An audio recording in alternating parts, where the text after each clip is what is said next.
Bumagal ang daloy ng trapiko sa Ramon Magsaysay Boulevard sa Maynila nang tumagilid doon ang isang tanker truck. Sumemplang pang ilang motorcycle rider na dumaan sa lugar dahil sa natapong karga ng truck.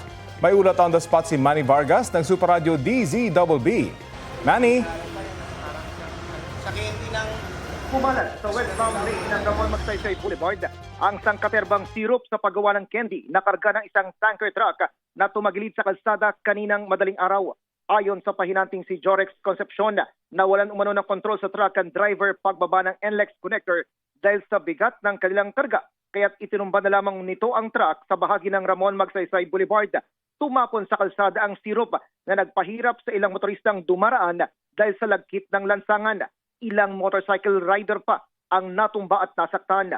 Dahil dito, nagpatupad ng stop-and-go scheme sa kalsada ang MMDA habang nagsasagawa ng flushing o paglinis sa nasabing lansangan. Nagdulot ito ng matinding pagbigat sa trapiko na umabot ng 3 kilometro ang haba. Ayon sa pahinante, nagpaalam sa truck na pupunta lang sa ospital para ipatingin ang tinamong sugat pero na hindi na umano ito sumasagot sa mga tawag ngayon. Rafi, Connie?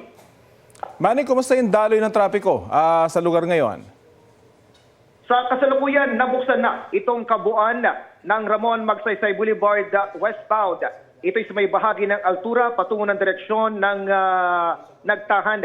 Ito ay dahil sa naisagawa ng Manila LGU ang paglilinis at pag-aalis doon sa kumalat na sirup na nagdulot ng pagkakasakit pa sa ilan sa mga rider na dumaan magmula kaninang araw hanggang kaninang pasado alas 9 ng umaga. Rafi? So wala nang danger, Manny, dun sa kalsada, kahit dun sa gilid kung saan flinashing itong natapong karga nitong truck? Tama ka dyan. Nilinis na nga yan pati yung mismong bangketa para masigurong wala nang madidisgrasya. Kasama na dyan yung mga pedestrian na maaring mapinsala pa o madulas dahil na nga rin doon sa mga kumalat na sirup.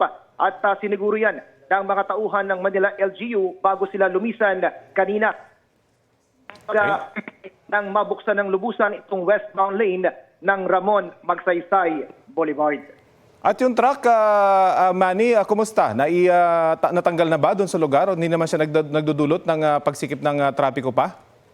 Hindi naman na ito nagdudulot ng trapiko pero ito'y nananatili pa doon sa lugar at ipinaubaya na doon sa mismong may-ari yung paggawa ng paraan para ito ay mahatak. Ang sinasabi ni Edward Gonzales ng MMDA Road Emergency Group ay either papalitan yung mismong tractor head o yung ulo ng trailer truck o kaya naman ay ipagagamit yung tow truck ng MMDA para ito ay mahatak sa isang destinasyon kung saan ay hindi na ito magdudulot pa ng karagdagang problema. Pero sa kasalukuyan ay nandun nga siya sa pinakagilid ng kalsada at hindi naman na ganong nakakaapekto sa daloy ng mga sasakyan dahil malapad itong Ramon Magsaysay Boulevard. Rafi? Maraming salamat, Manny Vargas ng Super Radio DZBB.